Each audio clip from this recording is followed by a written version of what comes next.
vamos dando de un tema a otro tema. Ahí hemos hecho un grafiquito a donde veíamos que los transistores, que son los elementos fundamentales para la electrónica, estos hemos visto nosotros puede trabajar como en los extremos, digamos, abierto o cerrado. Abierto es cuando está en corte y cerrado es cuando está en saturación, independientemente de la tecnología. O sea, puede ser bipolar o puede ser de efecto de campo. Uniendo esos transistores vos podés armar compuertas. Las compuertas básicas son 6 y, o, no y sol, más las negaciones. Y ahí se pueden armar circuitos que son combinacionales con las compuertas o circuitos que son secuenciales. En el caso de las combinacionales, nosotros prácticamente no hemos visto ninguno de estos, pero tienen mucha importancia. Todos son circuitos sin memoria. Acá también me olvidé de poner yo y circuitos que son comparadores, que como su nombre lo indica, comparan. Pero todos estos circuitos, el más importante es el sumador. Los otros también son importantes, pero el más importante es el sumador, porque es un ayudante muy bueno que tiene el microprocesador en su interior, que se llama ALU, a donde se hacen operaciones aritméticas específicamente de suma. Pero hay otros circuitos que se llaman codificadores, decodificadores, multiplexores. Todos tienen una característica que son sin memoria. O sea que la salida siempre responde igual ante la misma excitación. En cambio los secuenciales no responden, la salida no responde igual ante igual excitación. O sea, tienen memoria. Desde el punto de vista de la estabilidad de la salida, se clasifican en biestables, monoestables y astables. Los biestables tienen dos estados estables, el monoestable un estado estable y el astable ningún estado estable. Siempre trabajando con unos y ceros, ¿no? Y después hemos visto otros circuitos que son muy importantes que se llaman registros, que como su nombre lo indica, sirven para registrar información, o sea, almacenar. Y básicamente los registros, según cómo ingresa y cómo sale la información, se clasifican en pipo, siso, piso y sipo. Estos registros que son pipo, o sea que la información entra en paralelo y sale en paralelo, sirve para hacer unos dispositivos muy importantes que se llaman memorias. Por supuesto que las memorias también tienen una clasificación. Y acá con este esquemita yo intentaba comentarles la importancia que tienen los registros piso y sipo, que sirven para la comunicación en serie entre dos equipos centrados en microprocesador.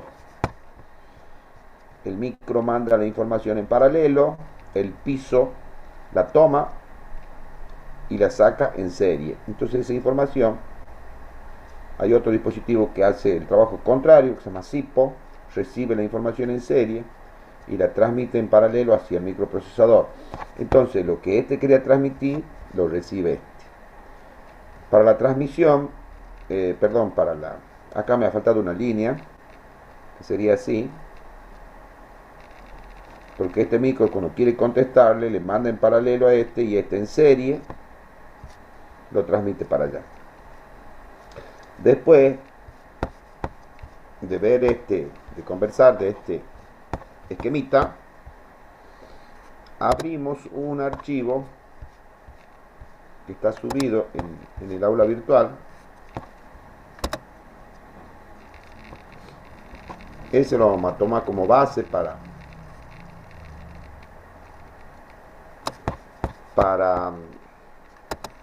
nuestros estudios.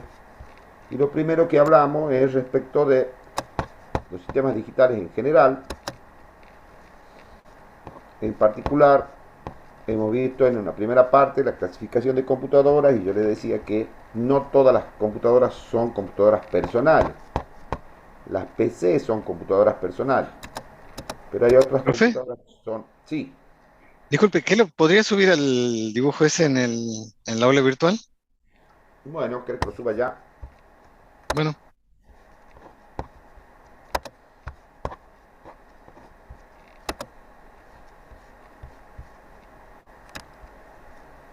Recuerden que ahí tiene un pequeño defecto, ¿no? sí.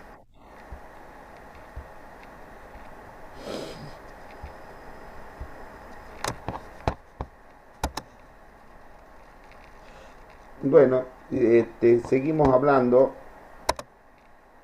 respecto del archivo ese que lo hemos estado viendo y les decía que hay computadoras que son más grandes que las computadoras personales y hay otras computadoras que son más chicas.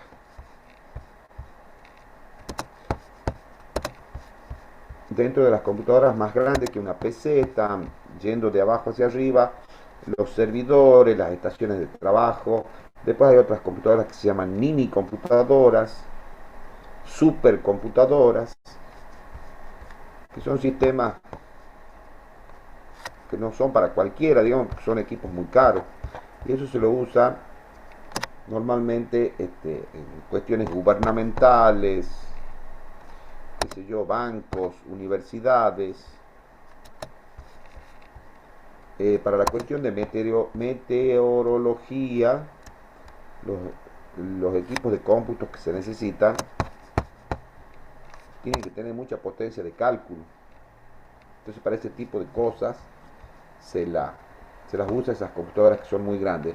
Y yendo para abajo, tenés un montón de computadoras que no son computadoras personales, pero que sirven mucho en determinadas aplicaciones, como sé, por ejemplo,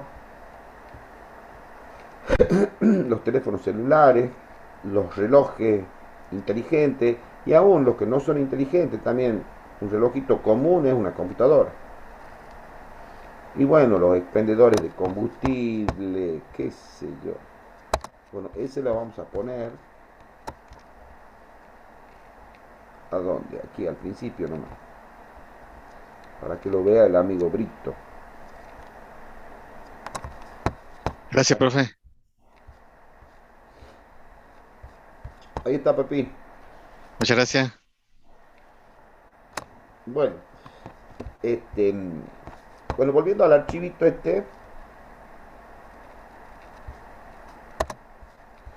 después de la clasificación esa de computadoras que estamos hablando, no nos vamos a detener mucho en eso, donde sí nos vamos a detener es en este esquema que es la arquitectura tradicional o de von Neumann. Él la inventó. Después los fabricantes de microprocesadores han usado este invento para implementar directamente los microprocesadores.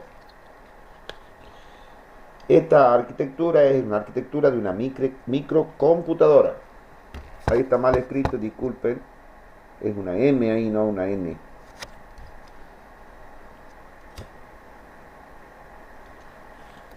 Eh, entonces la microcomputadora es una computadora eh, más chica que una PC, pero tiene una estructura parecida. No es igual. Tiene un elemento central que se llama microprocesador y después tiene ayudantes. Estos dispositivos son ayudantes. Todo lo que está encerrado en el cuadro negro es la microcomputadora.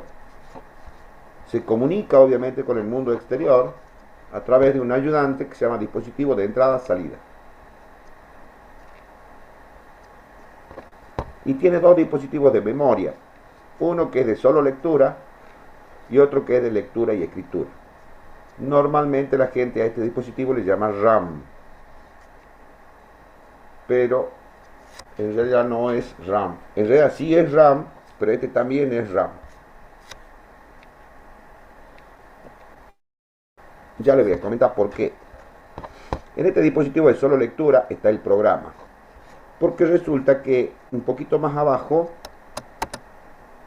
está enumerada las ventajas que tiene el microprocesador. Una ventaja es que es muy rápido. Otra ventaja o característica es que no se equivoca nunca.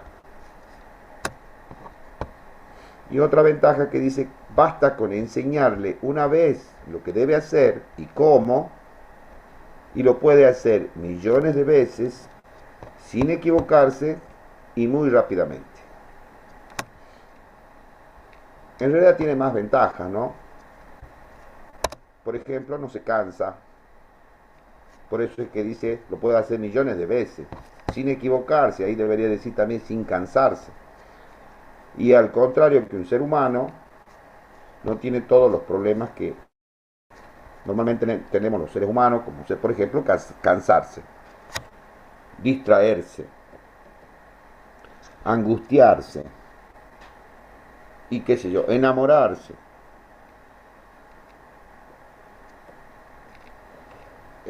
Las máquinas que son centradas en microprocesador aprovechan todas estas grandes ventajas que tiene este elemento, pero tiene tres desventajas.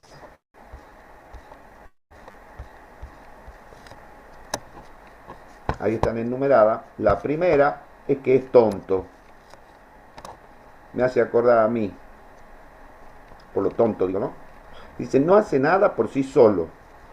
Hay que decirle qué hacer. ¿Cuál es la solución que se encontró? Se le coloca un dispositivo, el ROM específicamente, que tiene guardadas las instrucciones. Eso se conoce con el nombre de programa que debe ejecutar. Entonces el micro, como no sabe qué hacer, como es tonto, imagínenselo ustedes, no sabe qué hacer, entonces va al dispositivo ROM, ahí está guardado el programa, lo lee y lo ejecuta. Obviamente que eso lo hace a muy Esa alta sería la velocidad. diferencia con la inteligencia artificial que está de moda ahora. ¿Y cuál sería la diferencia? Que la inteligencia artificial no es tonta, digamos, aprende por sí misma. Se va aprendiendo Va y aprendiendo. evolucionando. Sí, Sí. señor. Pero todas esas implementaciones se las hace con microprocesador o con algo parecido. Sí, tecnológicamente tienen filosofía de trabajo distinta, pero se lo hace con los elementos que están disponibles hoy en día. El microprocesador no es, o sea, tiene una serie de características buenas, pero hay otros dispositivos que son más potentes en cuanto a la ejecución de un programa, digamos. Por ejemplo, unos dispositivos que se llaman FPGA. Ya les voy a comentar más o menos cómo es la filosofía de trabajo que tienen esos dispositivos, que son ampliamente superiores a los microprocesadores. Otra desventaja que tiene es que solo hace una cosa a la vez.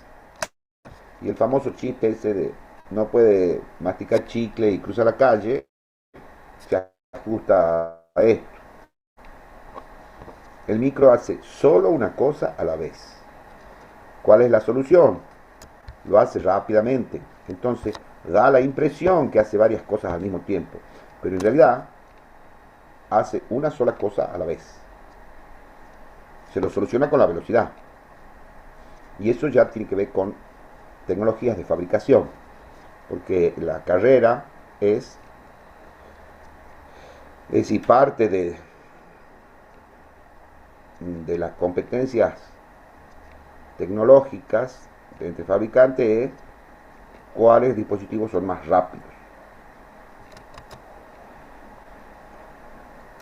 Y la tercera desventaja que tiene es que en términos computacionales solo sabe sumar dos números. Y de ahí viene la importancia que yo les decía de que los circuitos esos combinacionales que se hacen con compuertas, los más importantes son los sumadores, porque adentro del microprocesador internamente tiene un dispositivo que se llama ALU, unidad aritmético lógica, que hace, en realidad lo único que hace es sumar, y las operaciones lógicas no, y, o, sor, no, y, no, no, sor.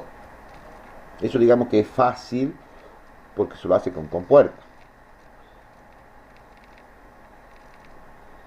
Es rápido. Es rápido conseguir eso en un dispositivo digital. Es rápido conseguir esas compuertas. El tema de las operaciones aritméticas o matemáticas de cálculo que hace, lo hace todo en base al sumador ese que yo les digo. Pero únicamente puede sumar dos números.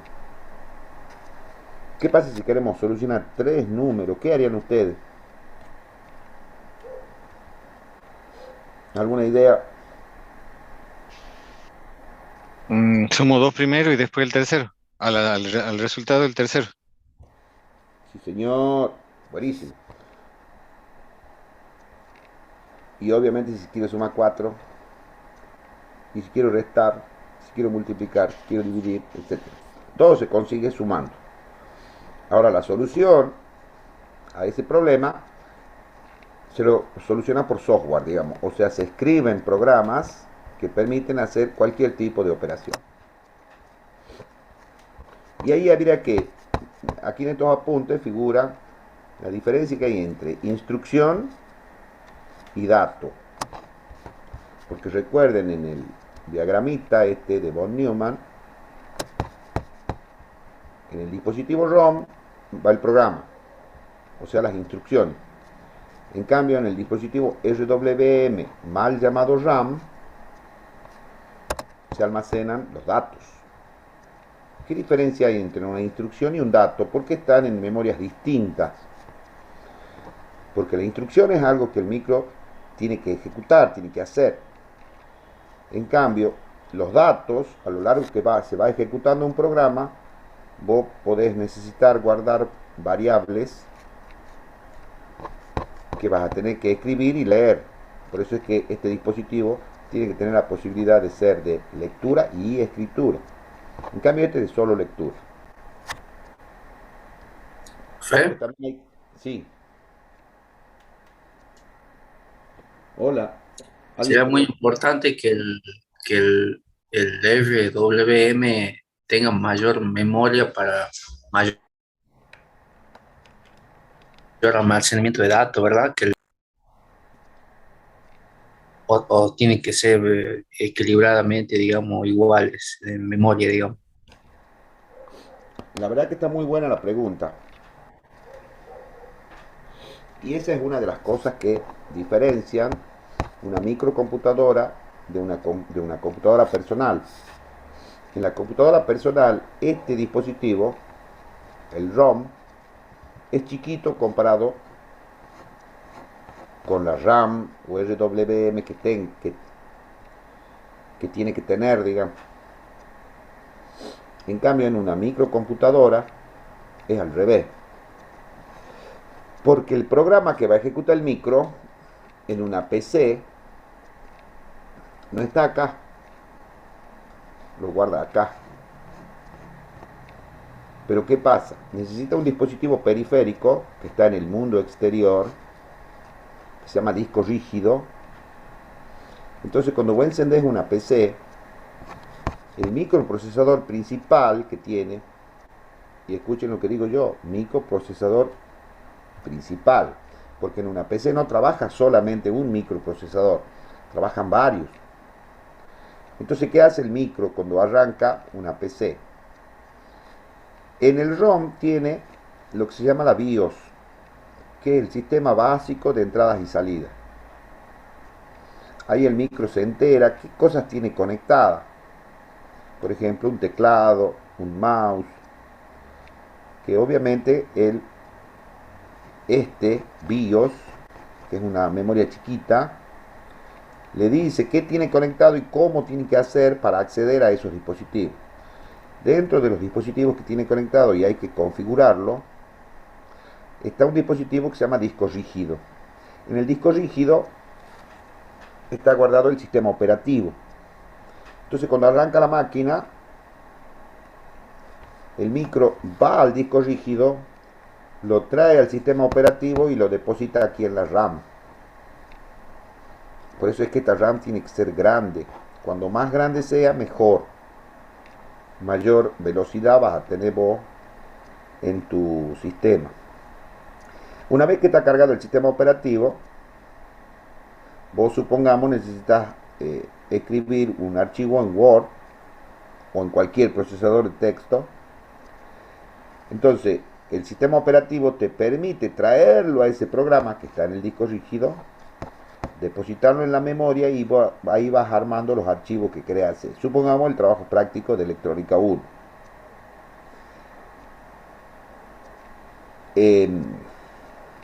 Vos cuando lo terminás al trabajo, o también podés ir haciéndolo parcialmente, lo vas guardando y se guarda en el disco rígido. Porque los dispositivos de memoria tienen varias características que son muy importantes de estudiarla. Nosotros vamos a hacer referencia rápida de eso, pero una de las características que tienen las memorias, y se clasifican en dos tipos de memoria, una que se llaman volátiles y otra que se llaman no volátiles. Las memorias que son volátiles, cuando vos le quitas la energización, o sea, le quitas la alimentación, todos los datos que están contenidos en esa memoria se borran. La RAM de una PC es volátil. Cuando vos apagas la PC, todo lo que tenés en la RAM se pierde. Pero el disco rígido es no volátil, está afuera. Por eso es que si vos no guardás un archivo que está trabajando, no lo guardás en el disco rígido, lo perdés. ¿A quién no le ha pasado que está trabajando en una PC de escritorio, cortan la luz y perdés todo el trabajo que habías hecho? Obviamente que salvo que tengas un UPS, ¿no? Si tenés un UPS, cuando cortan la luz, se llama sistema ininterrumpido de alimentación, te da un tiempo para que vos guardes el trabajo que has hecho y, bueno, y después las UPS esas están centradas en una batería y la batería no es eterna. La batería se descarga, entonces vos tenés un tiempo nomás para seguir trabajando y guardando cosas que no se pierden. O sea, en una PC vos necesitas mucha memoria RAM y no tanta memoria ROM. ¿Por qué? Porque el programa en definitiva que va a ejecutar está acá. ¿Por qué les digo que son varios micros que están trabajando en una PC, no? Porque el teclado, que está acá afuera, se comunica con el micro principal a través del dispositivo de entrada y salida, pero en el teclado también está funcionando un micro que tiene un protocolo de comunicación. El protocolo es como fuera el idioma. El micro que está en el teclado, con este micro saben en qué idioma se van a comunicar. Entonces cuando vos presionas una tecla, él interpreta que has presionado una tecla. Si es mayúscula, si es minúscula, si es un número, qué sé yo. Lo mismo pasa con el mouse. El mouse tiene un micro. O sea que el monitor también, la impresora, el módem, o sea, en todos esos dispositivos que yo les estoy nombrando, en el disco rígido también, está otro microprocesador y no es el microprocesador principal de la PC. De todas maneras, yo esto lo estoy comentando a raíz de la pregunta que hizo acá el joven, que no sé quién, porque cuando yo comparto pantalla no sé quién me habla, pero está muy bien la pregunta. En una microcomputadora, ¿quién? No he escuchado el nombre. Marcelino, Marcelino Aguilera. Buenísimo. En una microcomputadora es al revés. El ROM es mucho más grande que el RWM o RAM que le dicen. ¿Por qué? Porque el programa que va a ejecutar el micro está aquí. En cambio, en la PC, el programa que ejecuta el micro principal está aquí. En una microcomputadora, este dispositivo es mucho más grande que este. Supongamos que vos querés hacer un reloj. Y ahí viene el ejemplito este.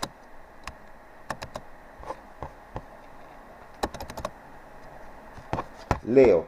Ejemplo para diferenciar entre instrucción y dato. Supóngase que se trata de un reloj centrado en microprocesador.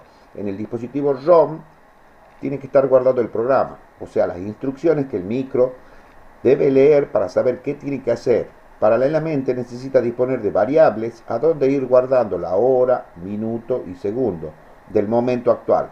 Estos son datos que deben estar guardados en el dispositivo RWM. ¿Se entiende la diferencia, no? Instrucción y dato. Pero la misma arquitectura sirve para los dos casos que yo les he comentado, la computadora personal y la microcomputadora. Sí,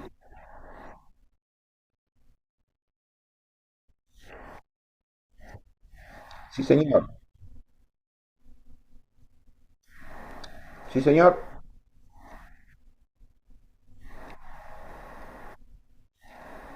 Bueno,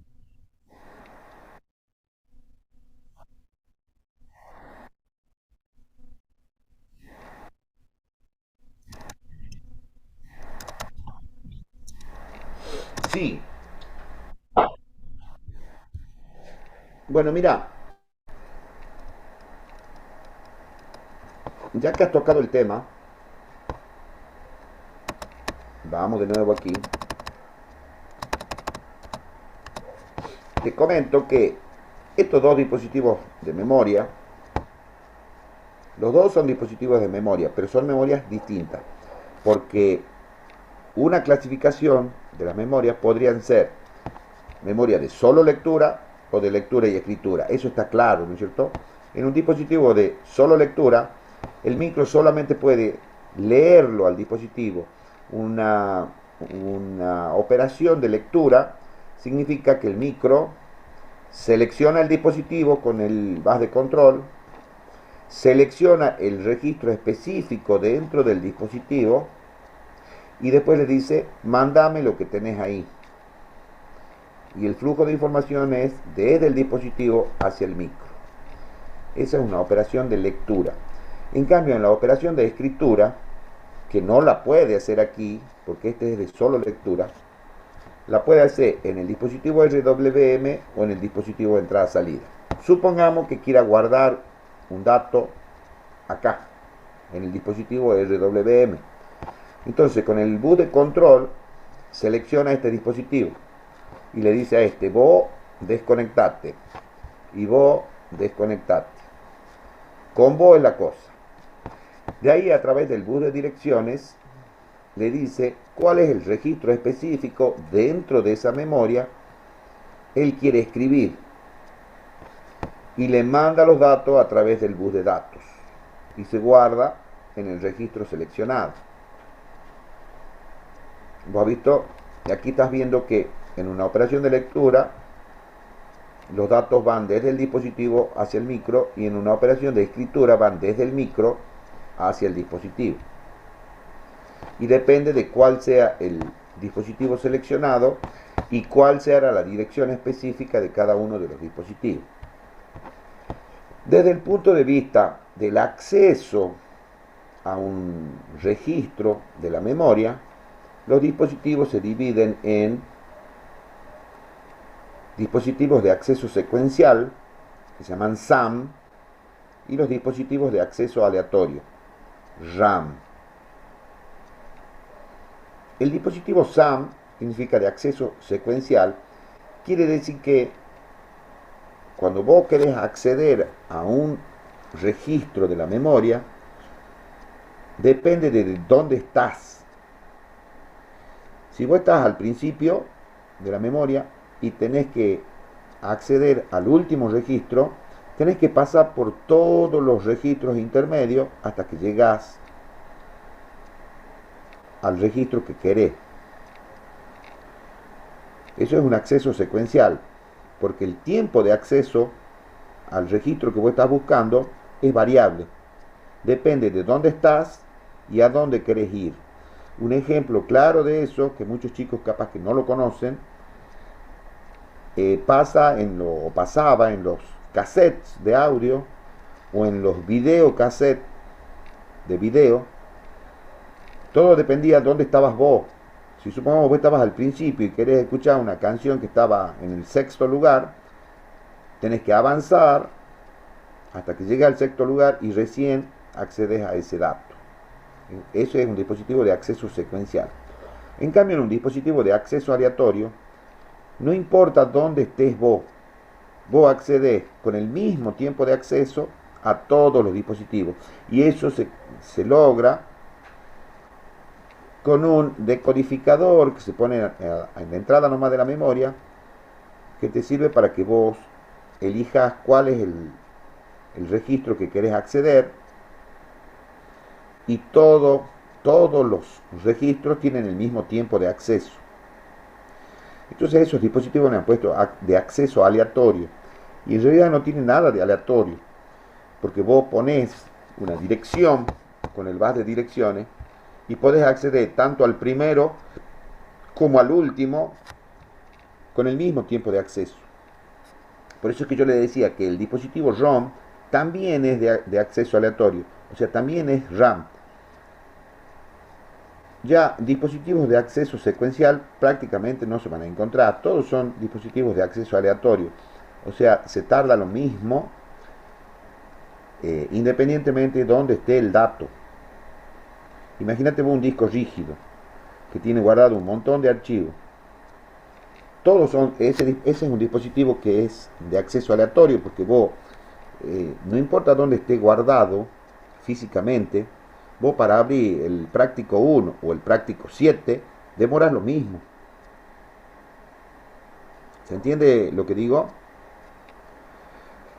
Desde el punto de vista, bueno, hay otros tipos de clasificaciones, no nos vamos a detener en eso.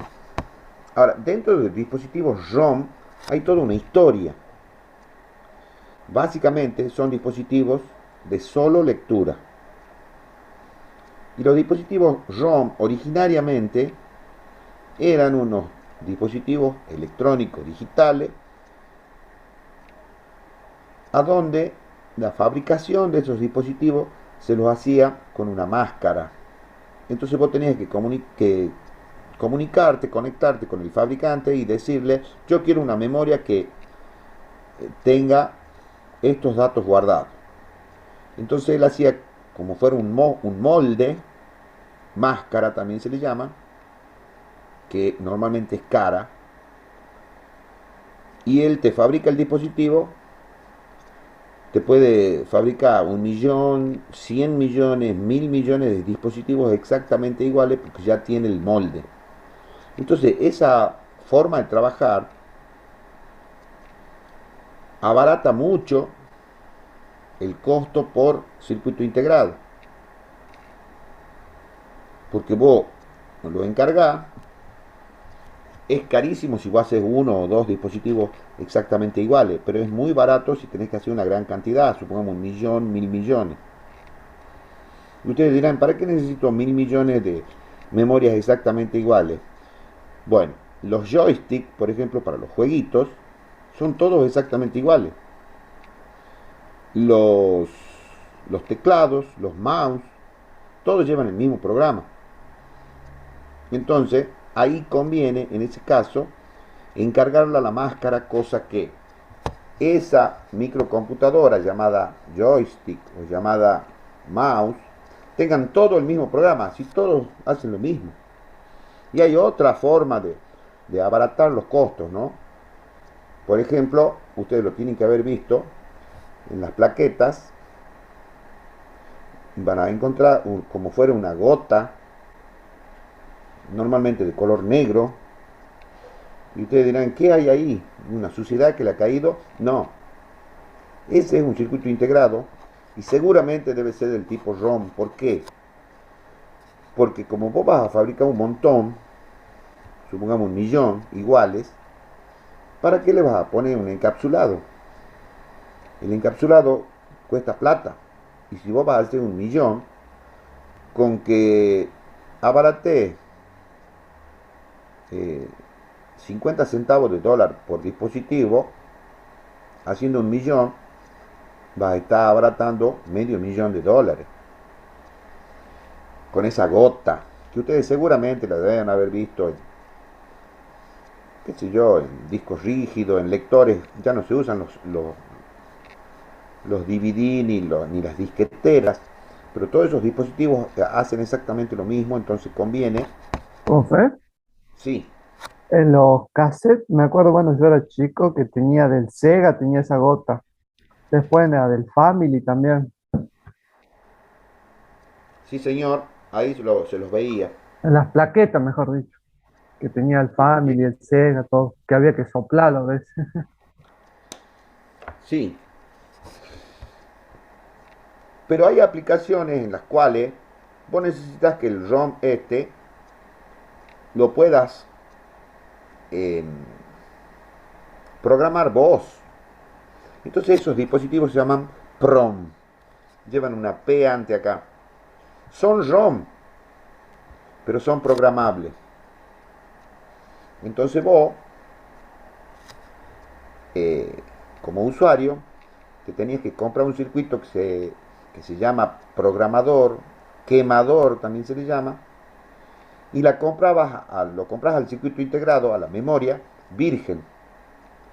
Y con ese quemador, programador, con una computadora y un software adecuado, realizabas la programación de la ROM.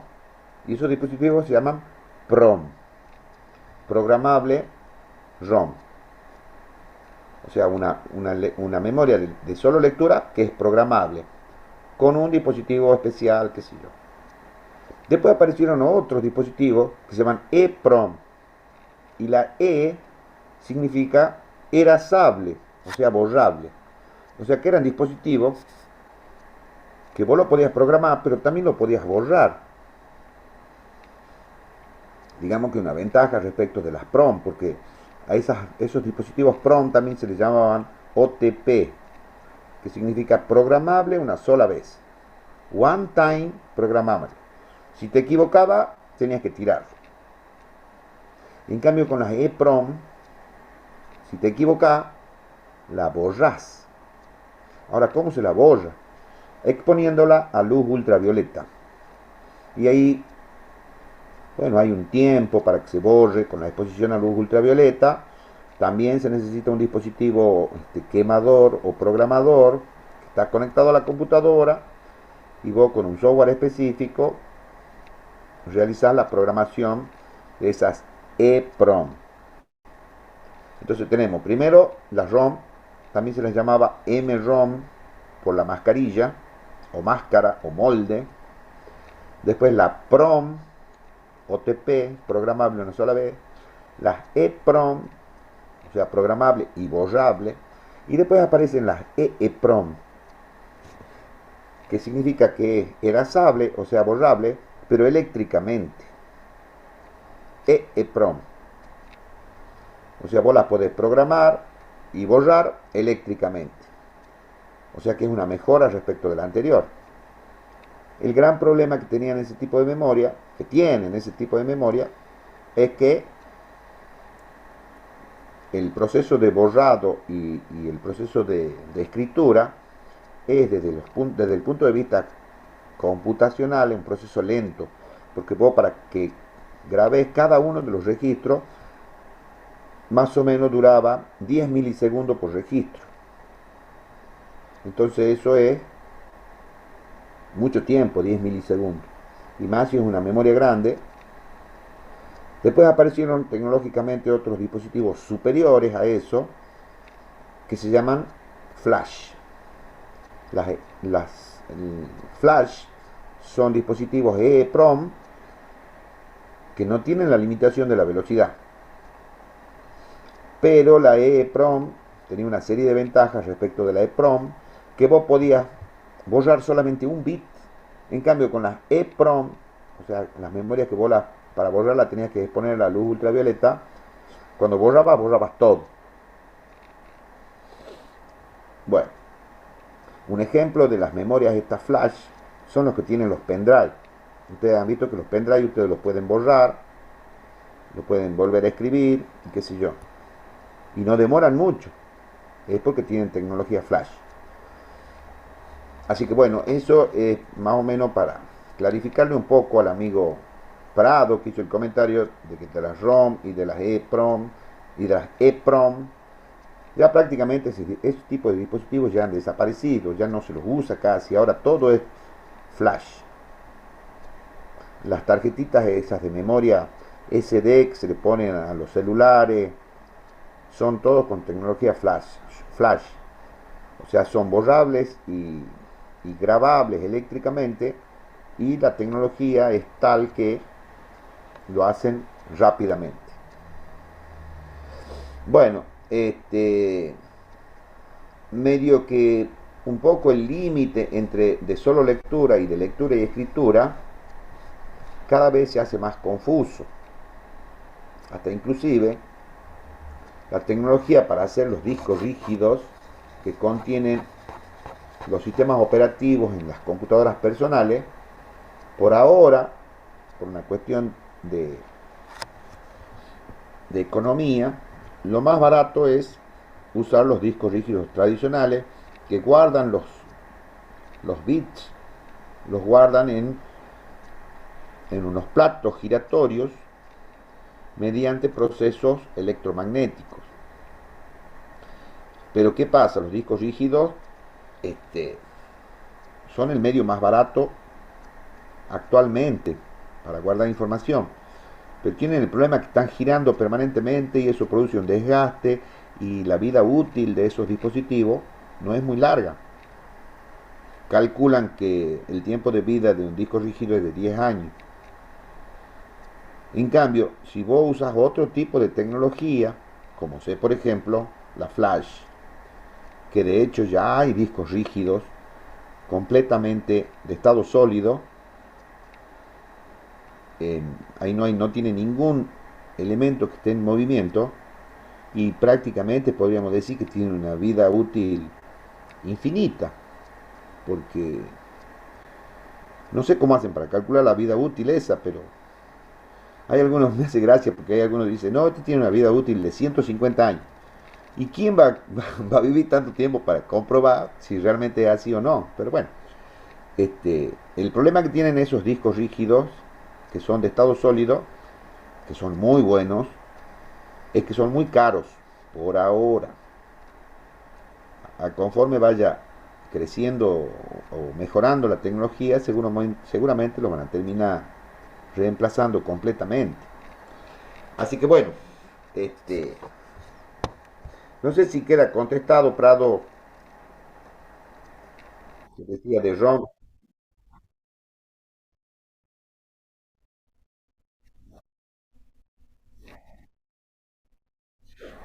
Sí, señor.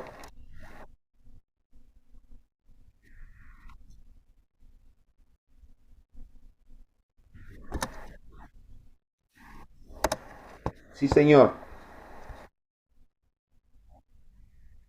Sí, así es. Pero básicamente es lo que estamos conversando. Bueno, lo que sigue en estos apuntes es el ciclo de instrucción.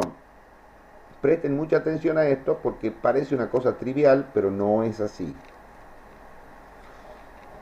¿Cómo hace en la arquitectura Born-Newman para que el micro ejecute una instrucción? Tiene 3 pasos. El primer paso se llama de búsqueda. La búsqueda obviamente que está relacionada con el funcionamiento del bus de control y con el bus de direcciones. Porque selecciona el dispositivo donde quiere ir a buscar, selecciona el registro específico donde quiere ir a buscar y transfiere los datos hacia el micro. Una vez que los tiene, viene otro proceso que se llama decodificación, porque para que el micro sepa qué es lo que tiene que hacer, tiene que decodificar la instrucción. Y ese tiempo que él tarda en decodificar para saber qué es lo que tiene que hacer, se llama decodificación. Y después viene por fin la ejecución propiamente de la instrucción. Entonces, si vos graficás eso en función del tiempo, ¿qué hace cuando tiene que ejecutar la instrucción 1? La busca, la decodifica y la ejecuta a la instrucción 1. Una vez que terminó de hacer eso, busca la instrucción 2, decodifica la instrucción 2 y ejecuta la instrucción 2. Y así sucesivamente con la instrucción 3, con la instrucción 4, etc. Resulta que en la Universidad de Harvard, en Estados Unidos, un grupo de estudiantes, tomando esta arquitectura, dijeron, che, ¿y no podemos avanzar, ir adelantando el tiempo? Es decir, mientras va decodificando la instrucción 1, ¿por qué no la va buscando a la 2? Y mientras la va ejecutando a la 1, ¿cómo no va decodificando la 2 y buscando la 3? O sea, va solapando el trabajo. Efectivamente, eso es lo que hace otra arquitectura que es más nueva, que la arquitectura tradicional, esta que inventó von Neumann, y que justamente lo que hace es eso. Ve que busca la 1, busca y decodifica la 2, ejecuta la 1, decodifica la 2 y busca la 3, y después ya va solapando. A esto se llama pipeline, este solapamiento. Y eso es posible gracias a una nueva arquitectura que, repito, la han inventado un grupo de estudiantes, arquitectura Harvard le llamaron, que lo único, entre comillas, lo único que hace es separar los buses de dirección y las separa a las memorias. Pone por un lado la memoria ROM, que es donde va el programa, y por otro lado pone la memoria de RWM más los dispositivos de entrada-salida. Entonces, separando los buses de dirección, manteniendo un solo bus de datos, se puede conseguir ese solapamiento que te estoy comentando, y los sistemas se pueden hacer más rápidos. Bueno, después en estos apuntes hablan de los microcontroladores, hay de muchas marcas. Ahora ustedes dirán, ¿y qué es un microcontrolador? Bueno, recuerdan que yo les dije que esta era una microcomputadora. Bueno, un microcontrolador es una microcomputadora integrada en un solo chip. O sea, todo esto que está aquí está integrado en un solo chip. Esos son los microcontroladores. Entonces diferenciemos las cosas. Microcomputadora es un tipo especial de computadora, más chica que una computadora personal. Tiene estos elementos que nosotros hemos estado conversando, donde el elemento central es el microprocesador. ¿Y el microcontrolador qué es? Una microcomputadora integrada en un solo chip. Obviamente que el elemento central es el microprocesador, y hay muchas marcas que a eso le llaman MPU, pero es el microprocesador central del microcontrolador. O sea, no es lo mismo microprocesador que microcontrolador. El microprocesador está pensado para el procesamiento de datos. En cambio, el microcontrolador está pensado para controlar dispositivos no muy, digamos, con no muchas exigencias de cálculo. Estos apuntes básicamente lo que intentan hacer es poner en claro qué es un microcontrolador, porque eso es lo que nosotros vamos a usar. Arduino es una placa que ha sido ideada por un estudiante colombiano, apellido Barragán, que vivía en Italia, y la han creado a esta placa Arduino con la filosofía de que sea tecnología abierta, es decir, que nadie sea dueño de nada.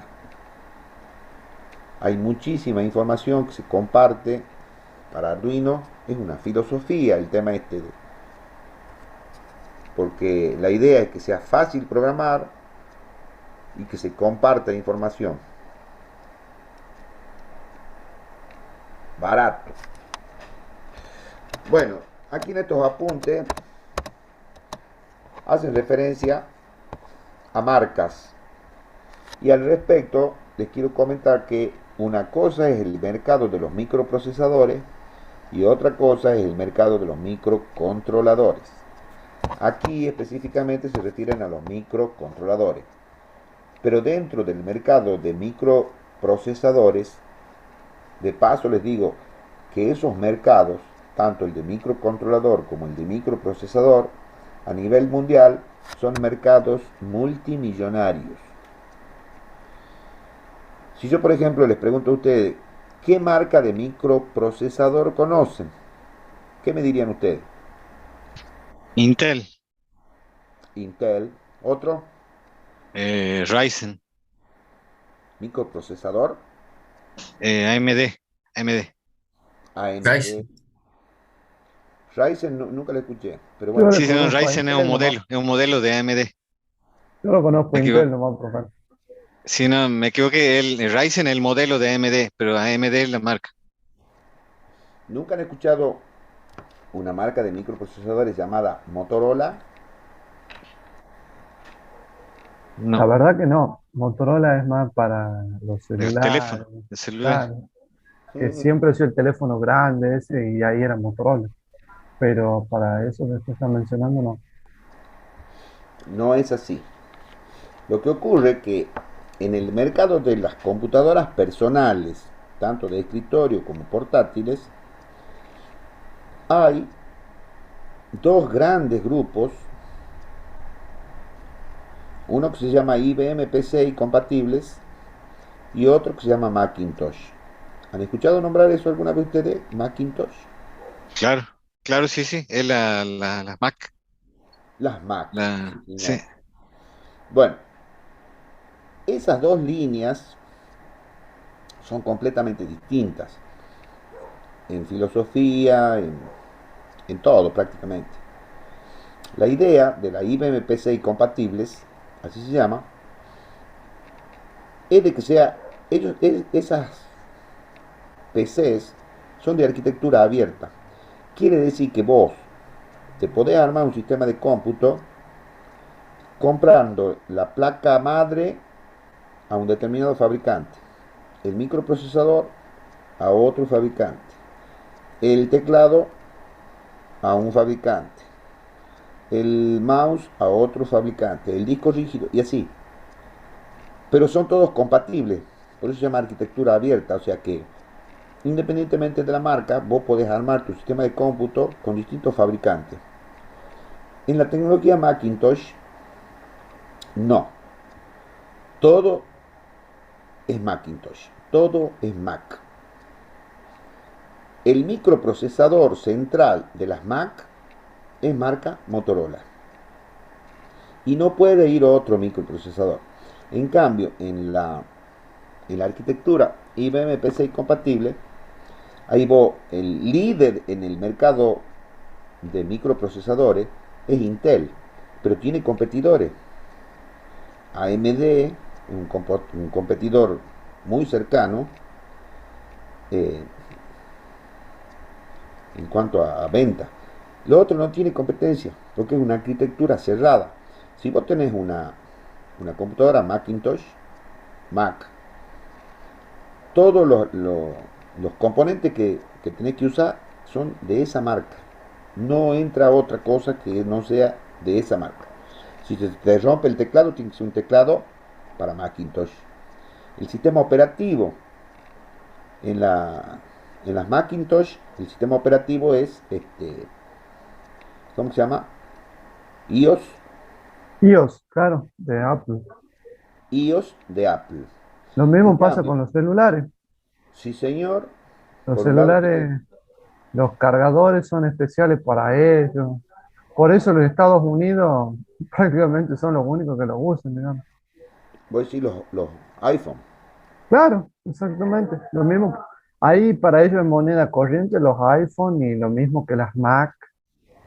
Después en el resto del mundo uno lo ve como, más acá en la Argentina, ¿viste? El que tiene una Mac, tiene mucha plata. Sí, pero aparte de tener mucha plata, desde varios puntos de vista, esa tecnología Macintosh es superior. Es más, ellos son los grandes inventores del mouse, o sea, del sistema operativo que sea gráfico, visual, intuitivo. Después le copia Windows con Bill Gates a la cabeza, digamos, y ustedes, por ejemplo, si tienen una IBM PC o compatible, pueden poner el sistema operativo que quieran. Linux, el que más popularmente se lo usa, en este país por lo menos, es Windows, con sus diferentes versiones, pero este, si alguien quiere usar Linux o los electrónicos, los he visto yo que usan mucho un sistema operativo que se llama Ubuntu o una cosa así. ¿Vos lo conocés, Diego? Dicen, ya se ha ido Diego, dicen que tiene una serie de ventajas y qué sé yo. Pero bueno, ese es un mercado y es, repito, multimillonario. Se manejan cifras exorbitantes a nivel mundial, hay muchísima competencia, tanto de las dos líneas que yo les digo, IBM PCI compatible versus las Macintosh, y dentro de las IBM PCI compatible de Intel con AMD, Cyrix y hay otros fabricantes de microprocesadores. Después el mercado de las placas madre, otro, pero manejan cifras exorbitantes, ¿no? Sí, hay mucha competencia tecnológica con ese tema. El mercado de los microcontroladores es otra cosa, porque ya, como venimos conversando, no es lo mismo microprocesador que microcontrolador. ¿Quién lidera el mercado mundial de microcontroladores? Motorola.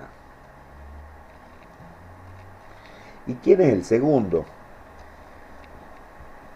Por ahora, una empresa que se llama Arizona Microchip, que tiene sus famosos microcontroladores PIC. Pero guarda que hay otra que se llama Atmel, que yo creo que lo va a superar a los dos, porque Atmel es el microcontrolador que se usa en las placas Arduino. Y Arduino prácticamente está copando el mundo, porque es fácil de programar, es barato, encontrás muchísima información. Ahora viene la gran pregunta, ¿qué arquitectura usa Motorola? ¿Qué arquitectura usa PIC? ¿Y qué arquitectura usa Atmel? Motorola usa la arquitectura tradicional. PIC, arquitectura Harvard. Atmel creo que es Harvard también. Creo porque no he chequeado ese dato. Y ustedes dirán, ¿y cómo? ¿Que no es que la arquitectura Harvard es mejor que la arquitectura tradicional? Sí, pero vos te vas a una charla de Motorola y ellos obviamente van a hablar maravillas de sus productos. Por un lado, según el tema que se esté tratando, uno lo aventaja al otro. O el otro lo aventaja a uno. Pero lo cierto es que el mercado mundial lo lidera Motorola. Y ahora ustedes dirán, ¿y si ha salido una arquitectura mejor? ¿Por qué no cambia de arquitectura Motorola? No, no va a cambiar. Ellos siguen apostando a la mejora tecnológica de tener más velocidad, menor consumo, qué sé yo, pero siempre dentro de su arquitectura, porque ellos tienen a nivel mundial millones de usuarios que si vos le cambias la tecnología, probablemente lo perdés. Entonces no quieren arriesgar y siguen apostando. De todas maneras, las tecnologías que yo les estoy diciendo, por algo son líderes mundiales y son muy buenas, ¿no? Son muy buenas. Por eso tienen tantos. Este, Pero Motorola son los que usan las Mac, ¿verdad? sí, O sea que las Mac tienen arquitectura tradicional. sí.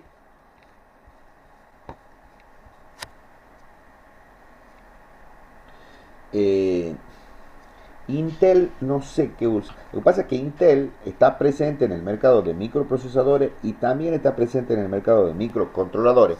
Nada más que no tiene tanto éxito con los microcontroladores. No tiene tanto éxito. Después también El microcontrolador, profesor, viene a ser lo mismo que un microchip. O sea, ¿para qué sirve, digamos? O sea, ¿se usan las dos cosas o solamente una o la otra? lo que pasa es que tienen finalidades distintas. Y ahí vos has mencionado varias cosas y que no son lo mismo. Chip se le llama a un circuito integrado que está encapsulado en un... Perdón, quise decir microprocesador, sí. Claro, después Microchip es una marca. En realidad, sí, es una empresa que en realidad se llama Arizona Microchip. Y ellos tienen unos productos que han tenido muchísimo éxito y es una empresa relativamente nueva, ¿no? La historia tecnológica de estas cosas son fascinantes, porque Arizona Microchip se ha creado por unos empleados de Intel que se han ido mal de Intel y han creado otra empresa y nació Arizona Microchip en el año 1990. El microprocesador se creó en el año 1970. Este microchip se han creado en el año 1990 rápidamente. Lo que pasa es que también todo depende de las cuestiones de marketing, ¿no? Ellos inician campañas para acaparar mercado. En el caso particular de Latinoamérica, ellos más o menos a mediados del 95 han, han llegado a Latinoamérica, en especial a Argentina, con esta nueva marca muy buena y digamos que es una empresa muy ágil, escucha mucho a los clientes. En cambio Motorola es medio soberbio, aburguesado, digamos, porque al ser líderes mundial, ellos, por ejemplo, los programadores, todo el software para que vos trabajes con esa tecnología lo tenés que comprar, es caro. En cambio, el microchip te lo daba gratis, al software gratis. A los programadores te daban los circuitos para que lo armes vos, entonces gastaba eh, lo que cuestan los componentes nomás. Entonces, bueno, y ahora viene Arduino con otra idea y está copando el mercado. Yo creo que se va a imponer, se va a terminar imponiendo. Han salido también otro tipo de tecnologías que no han tenido mucho éxito, como Raspberry. Hay varios intentos, pero el más exitoso es hasta ahora Arduino. Así que bueno, ¿cómo era la pregunta tuya, Brito? No, yo preguntaba que cuál es la finalidad de un microcontrolador comparado con un microprocesador. O Sí, sea, ¿cuál es la diferencia? eh, el microprocesador está pensado para procesamiento de grandes cantidades de datos. En cambio, el microprocesador central que tiene, no tiene muchas habilidades, por así decirlo, para hacer procesamiento de datos, sí para controlar. Por ejemplo, prende un motor, apaga un motor, este, leer un sensor y abrir una puerta, por decirte una cosa. También lo podés hacer con un microprocesador, pero la potencia de cálculo del microprocesador es completamente superior. Si vos, por ejemplo, para apagar y prender un motor usas un microprocesador, es como si estuvieras matando pajaritos con cañones. ¿Me entendés? O sea, hay, digamos que son dispositivos que tienen finalidades distintas. Pasa lo mismo que con lo que yo les comentaba de la camioneta y el auto. La camioneta, la finalidad de la camioneta es transportar materiales, no una gran cantidad de materiales. Si vos necesitas transportar una gran cantidad de materiales, tenés que hacerlo en un camión. Y si es mucho, mucho, mucho, un camión con acoplado. Pero si la finalidad tuya es pasear, comprate un auto. ¿Me entendés? Por eso los microcontroladores tienen una finalidad y los microprocesadores tienen otra finalidad. Son para cosas distintas. El funcionamiento es parecido. Es como que el microcontrolador es más específico para una tarea en particular. Sí, señor. Sí. Para tareas más chicas, digamos. Aparte, fíjate el precio que tiene un microcontrolador y el precio que tiene un microprocesador. Nada que ver. Bueno, chicos, aquí vamos a dejar. Porque ya empezamos con control. Y a ver dónde vamos. Al final nos distraemos mucho, che. Después en estos apuntes van a encontrar historia, qué sé yo. Léanlo. Está bueno. No es porque lo haya hecho yo, digamos, esto lo he sacado yo de varios lados, ¿no? Después vienen las características de un microcontrolador, qué sé yo, todas las cosas que puede hacer. Adentro del microcontrolador vienen un montón de cosas. Nosotros medio que ya vamos a pasarlo rápidamente a esto. Vamos a decir rápidamente qué son estas cosas, como los registros, la unidad de control, la ALU, para ir directamente a Arduino, porque en realidad no necesitas conocer tantos detalles para usarlo Arduino.